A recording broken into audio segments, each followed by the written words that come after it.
Penny Lane, there is a barber showing photographs of every head he's had the pleasure to know. All the people who come and go, stop and say hello. And on the corner is a banker with a motor car, and little children laughing him behind his back. And the banker wears a Mac in the pouring rain. Very strange. Penny Lane is in my ear and in my eye. There beneath the blue suburban skies, I said, and meanwhile back Penny Lane, there is a fireman with an hourglass, and in his pocket is a portrait of the Queen. Likes to keep his fire engine clean. It's a clean machine.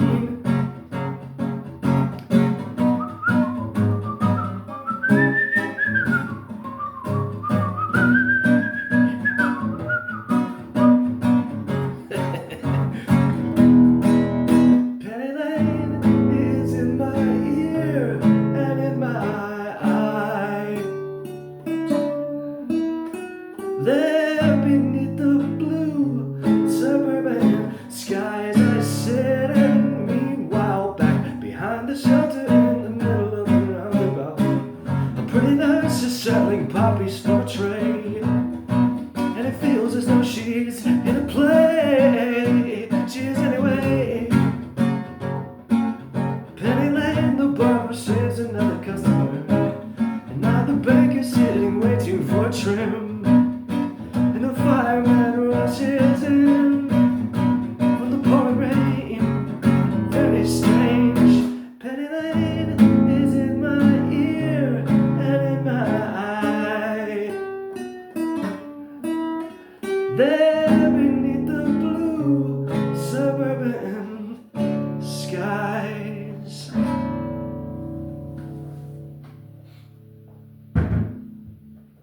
Hello. That whistling was pretty awful. There, I said it. I ain't practiced enough. Could be great. Critical Sorcerer here, hello. I hope everyone's having a good weekend. It's hard for me to say. It's hard for me to say where we stand. I'd like to hope things are getting better. I'd like to hope that he's tired of having to lie egregiously. Right? And I read the emails here, right, that I'm, right? And I'll tell you who I didn't write that I should have was Westbrook Baptist. Again, it's not about, right? It's not about like whatever your notion of power is, right? Like that's like, no. Like we're equal in power, right? It's about getting them to pick it. Like that's what it's about. So, if you recall, in my efforts to collapse the totality of eternity inside of my psyche, we're going through this book, Spherical Models, and we're making all of the models. This is the newest model that I've made. And though it is firm, it's, I don't know, it looks like a bunch of space age boobs, like atomic age bras, right? Because they're too tall, right? Why is that? Because I don't want to do math, right? Math's for dorks. No offense, but it's not for me. That's my point. Like I'm not, I'm a dork too, but anyway, I've been doing it a particular way. I've been making the models a particular way, which is the way that, right, Magnus Weinecker, right, espouses, right? But he also shows you another way, though he doesn't necessarily say it, right? That he has these charts of like all the models, it's like this polyhedra.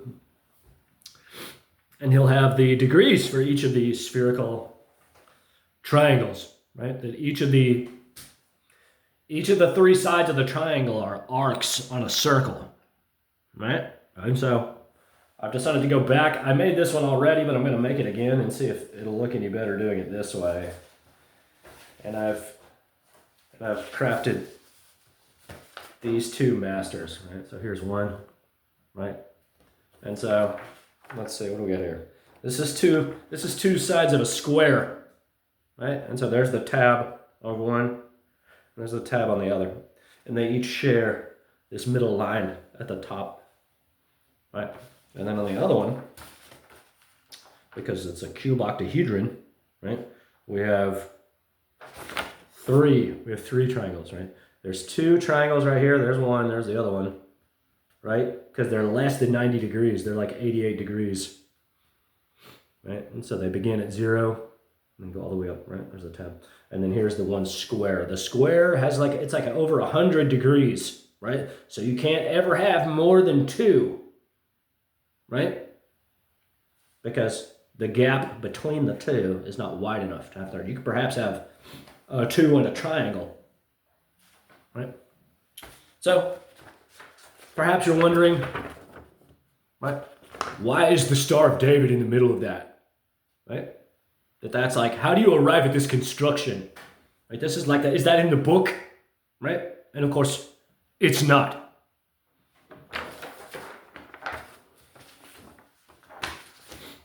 The argument with sacred geometry, right?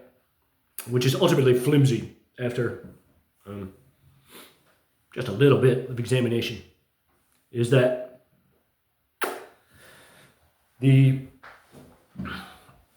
as far as, right, like the orthodoxy, right, that's my point, right? Like the flower of life in Metatron's cube only yields so much, right? But the doctrine of sacred geometry is that the forms that can be constructed with a drafting compass, with this tool, right,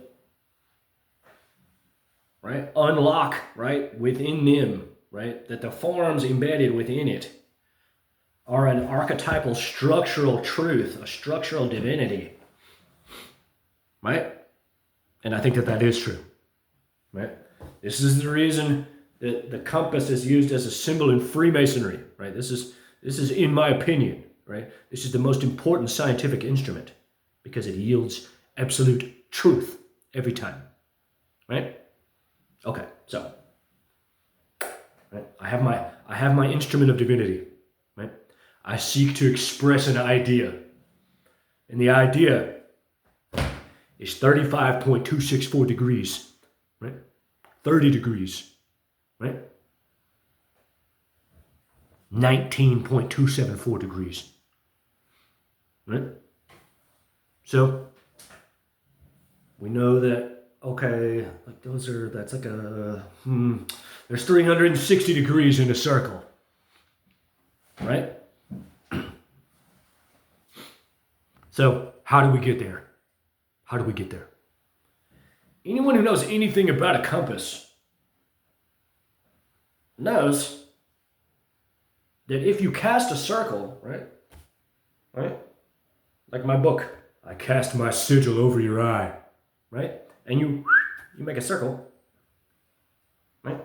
If you just walk the compass around it, right, and never change anything, it divides the circle into 6, right? The 6 days of creation. 6 is a magical constant, right? Not 7. 7 is an occult magical number. Right? 6 is a magic number as well, but purely crystalline, right? This is why the hexagon is flat, right? Because it's just 6 triangles, right? Boom, going to the center, right? And why the only 3-dimensional geometry it yields, coming through the volume of the polyhedral body, is the vector equilibrium, and it has 4 inside of it, which define the edges along the convex hull as well. If I divide my universe into 6, and I say, okay, now I have to see more, right? I have to see the oscillation. I have to see my worldly continents. Right? And so, if I connect every line,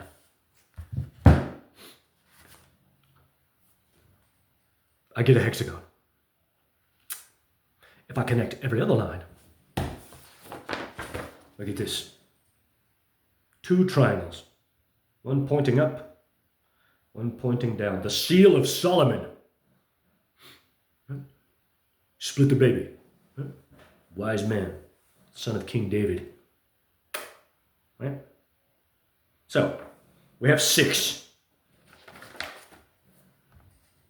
Right? Some people say it's profane to say these things. Right? Wisdom is wasted if it's not taught. Right? So now we've divided our world into a dual horizon. Wisdom and ignorance. Right? So, inside is now a hexagon. Right? Right? Then we could have a big one, right? One like this. Right? But if we connect every other one, we have a smaller one inside. Right? So, right? It's kind of hard to show you. Right? But I could take this, right? And put the point right there where the 2 meet. And then put the pencil right there. We never change anything. And it's going to swing out and cross the circle, boom, right there, and then one more time over here, right there. Boom, twice. Right, you keeping up? 6 points on this hexagon. Right? Two markings on the circle from each of the 6 points. Right? Which gives you 12 more points in between the 6, right? It divides the circle into 18. Right? Never changed anything. Right? God the Father never needs to change. Right? But now this is a work of man. Right? It's become a work of man. So we acknowledge that the pieces they're a little wide, they're a little bunched, right? So you go all the way around it, right? With your mind, right? Looking at it. And you have to move them in each. Right? There's no way to do it absolutely. Right? That we're stepping into the territory of what they define as unlawful geometry. Right? Stepping into the territory of magic, of occult. Right? Right? This is how I can make these claims. You understand? Right? That I've dedicated my life to the mind. Right? Right? What was Solomon? Right? A high magus, a magician?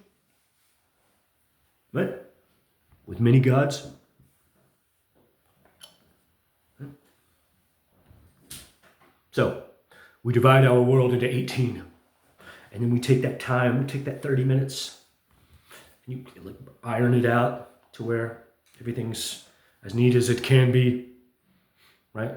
As close to lawful as you can make it, right? And then if I had a bigger piece of paper from then, I could have split it. I could have halved it, legit, but I just used my eye. And so, 18 becomes 36. And so that's what this is, right? You see it's written up here, right? 10, 20, 30, 40, 50, 60, right? Right? And so it's 4 quadrants of 90.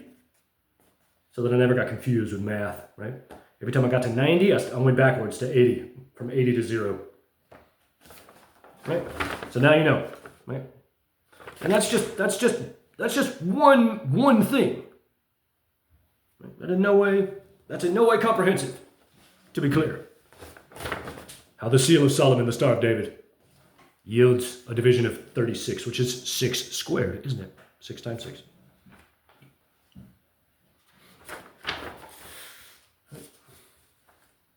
Right? Why did the ancient Sumerians arrive at 360 degrees? I don't know. I think Manly Palmer Hall touches on that.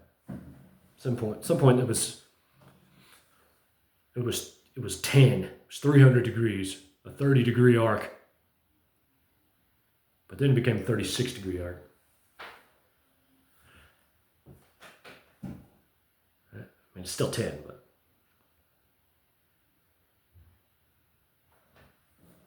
So, my point is that this is a powerful talisman, right? This thing right here, it's understood by very few rabbis. And they look at it from a liturgical sort of sense. And there's nothing wrong with that. Right? But if you understand this thing all the way, right, and I'm not going to go on and on about it. There's nothing you can't construct, right? That's why they chose it, right? It's got nothing to do with aesthetics, right? It's an intellectual, mathematical decision, right?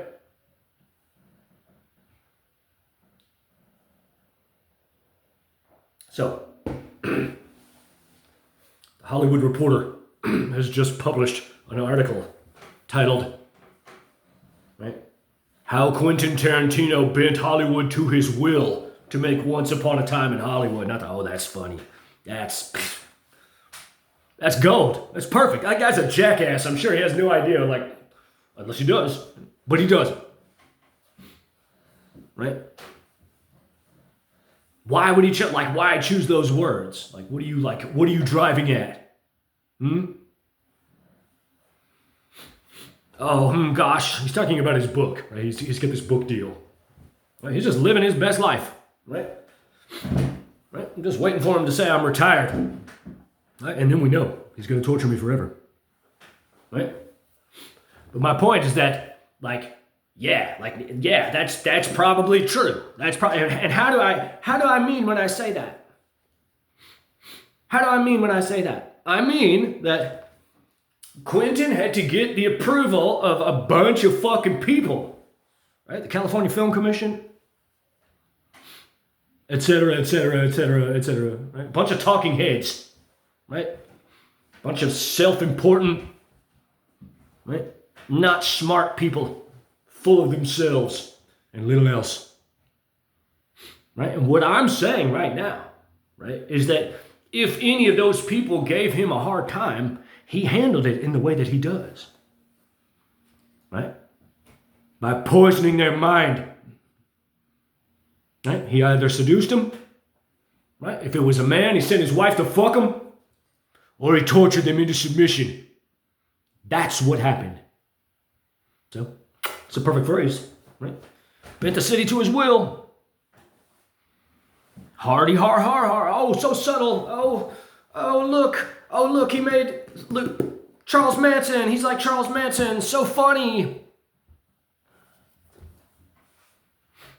Right?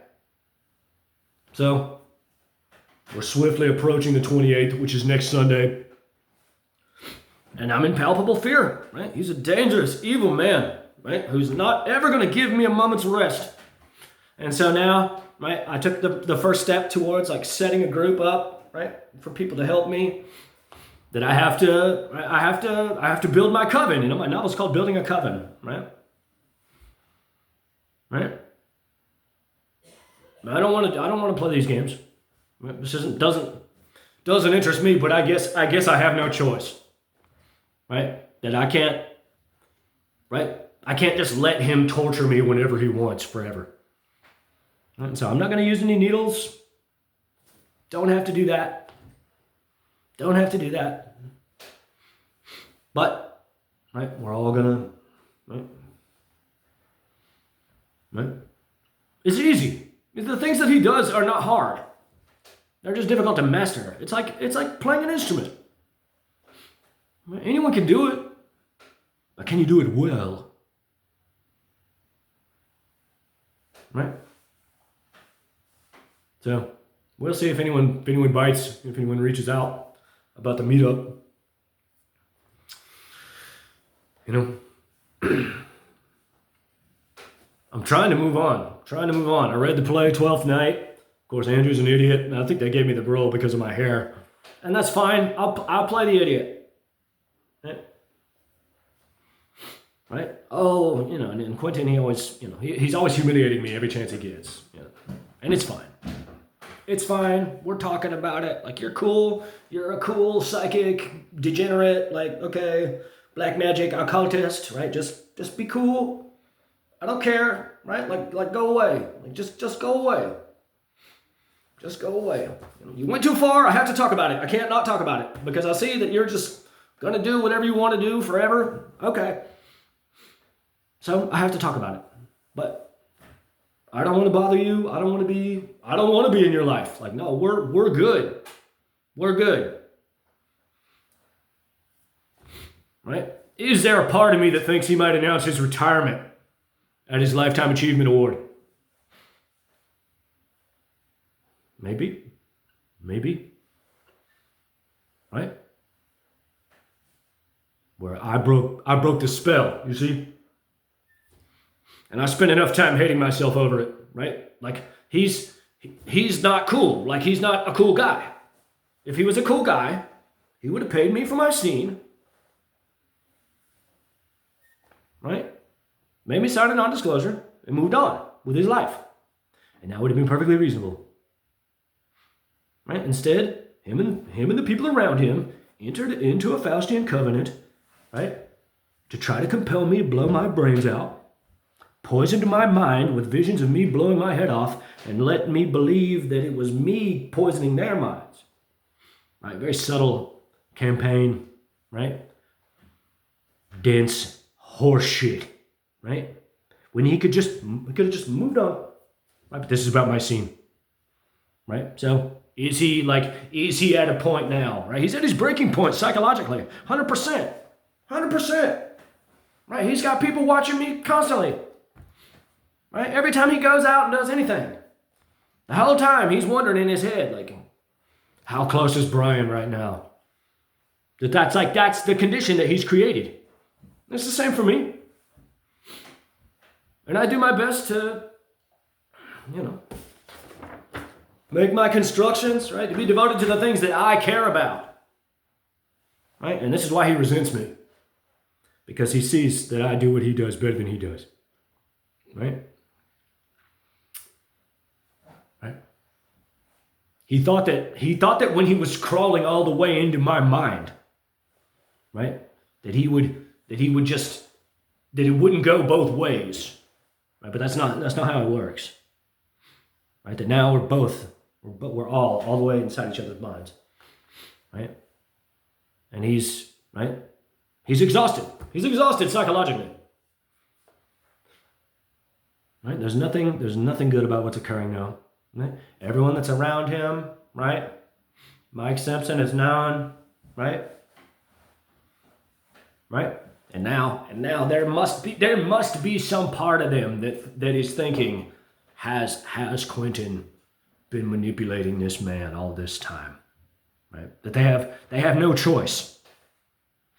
Right? And they can let him lie to their face, which is what he's doing. Right? And how do I know that? Right? There's no formula psychologically, right, where you would allege to have a daughter that loves me, right? You being Quentin, right? Right? Fraudulently, right? For 6 months, right? 8 months, right? It was probably about 7 months, 6 months, right? And expect that to persist for 20 years, 30 years, right? Therefore, right? As soon as I sent the sonnets, as soon as I sent all the love poems, he said, "Oh, see, he's insane. Look, right? He's not well in his mind. Look, see, my daughter's a little girl, right? And now he's poisoned her psyche, right? By projecting out with thought force of intention, right? That she's a bitch who fucks 5 men at the same time. A nasty fucking bitch. Pretty funny. I understand nothing about the mind. I poisoned my daughter's psyche forever. Got you good, Brian." Right? Therefore, right? You understand what I'm saying? Like, he's been lying to me, right? Like, again, I'll say it again, right? Everything that occurs, right, but regarding us, right, stems from some psychological truth within him, right? That in his mind, he thought, well, I could have got him a woman, so, right? And then I could prove him insane, right? And at the same time, right, he had cannon fodder to say, oh, look how insane he is, right? My point is that he's lying to me, right, because he's lying to them. That's my point. Like, that's how I know. That's how I know, because I turned it all on him. And eventually he said, oh, no, I had no daughter, right? Therefore, every time I said something about her to anyone, he said, oh, no, it's just a crazed fan, right? Until it got real, you know? And I did nothing. Everything that he's done to me, he stole from me, right? He's a degenerate who has no insight, right? And so, right, I'm sick of fighting. I'm sick of talking about it, right? I'm sick of all of it, 100%, you know? For us to just still be going in this way, right? It's just him being an adolescent, him being a coward, right? Now, I was a coward too, right? Like, that's, like, I'm guilty of the same sin on some level. As far as Tribeca, right? I've said it was my fault 1,000 times, and it was. But now, this thing, right? Like, whatever the fuck this thing is, right? And any way you stack it, it's just ridiculous. It's just ridiculous, right? Like, if the truth of the matter is that it's all Quentin, right? Which is something that I've been aware of intellectually for a long time, right? Then that's just sad and weird, right? To, right, poison my mind with visions of women masturbating. You know, like, it's a lot. Just buried me in sexual lust for months, right? Or if the truth is that it was his wife doing it, right? Then, like, now, right, there's this huge rift in their marriage forever. Not for a day, not for an hour, forever. Right? And if the truth is that it's every woman in his life, right? Then, right? Perhaps they're all in love with me, you know, on some level. Yes, I'm an arrogant ass, right? But my point is that, right, like, this thing, right, this is, right? They've never had a connection like this, right? And I trusted him, right? And again, if it's all him, it's weird and sad and funny. Sure, it's funny. Got me good. I trusted him to tell him that I was remorseful, that I was sorry, right? And it was all a shallow conspiracy, right? That I deconstructed in a week. So, suppose I'll go. There's no formula where we persist in this way forever, right? He's setting up his magic circle right now, right? It's a dangerous condition between the two of us, right? And so now, right, we're both just going to watch each other. That's what it's going to be. If there's no reconciliation, right, he wants to cross his arms and go, no, I'm the famous one. And I don't want to reconcile with him, but I know we have to. Right? This has to be more than both of our shortcomings. Right? Or it will swallow us and we'll never have any sort of quality of life. And we'll both just wish the other one was dead. Right? Which, you know. So, all of life is expressing a noble divinity. How did we arrive at where we are? What's occurring between Quentin and myself? Right? At the highest levels of the unfoldment of the divine plan is the notion of art, of artists, of man, right? And at the highest levels of that is the notion of psychic or clairvoyant, right? Quentin is a powerful psychic clairvoyant who uses his mind as a weapon to bend Los Angeles to his will, just like that fucking bullshit article said, right? I too am a powerful clairvoyant, the most powerful of the millennial generation. The two of us have been embroiled in what is now a legendary psychic siege for going on 2 years now. So this channel exists to discuss it, right? To remind the world how dangerous and ugly he is, how he doesn't appreciate anything that he has. He doesn't venerate that beautiful wife he's got. She's just a fucking pair of feet. That's all she is, right? So, like, comment, subscribe, share. Let me know what you think. God bless.